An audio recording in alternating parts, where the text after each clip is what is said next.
توجه لحسحس عشرفك. بتضايق الكلمة ما؟ هذا الشيء اللي سويته انت لما حكيت عشرفنا كلياتنا. المرأة السورية خدامة؟ لا تطلع تعتذر وتقول هذا الكلام طلع بالغلط، لانه هذا الكلام مو موجود جواتك. لو مو موجود جواتك ما بيطلع بالغلط، وكلنا بنعرف اي انسان بيغلط بيكون الكلام موجود جواته وطلع بالغلط بس خايف يعبر عنه، وانت رب العالمين كشفك وطلع وسخنتك. المرأة السورية فيكم تجيبوها خدامة، وكمان مو خدامة تعتبروها صديقتكم. صارت تفهم بالصداقة صاحبها، صارت صاحبها كمان. انت ما بتمثل العراق، العراق اكبر منك، وانا رديت لانه عرفان ما في ولا انسان سوري مشهور بالبرنامج حيرد عليك، لانه بده يطلعوا دبلوماسيين، بس انا انسان حشرة ومنرد الغلط بنفس الغلط. عشرفك.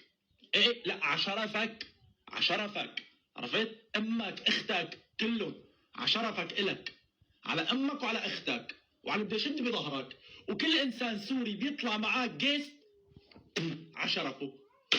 كل انسان سوري من هلا بيطلع معك جيست كمان عشرفه، لانكم بلا شرف.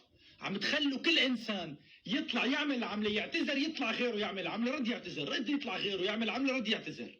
ونسوان سوريا انظف من امك ومن اختك. انا اسف على الكلام اللي عم يطلع مني.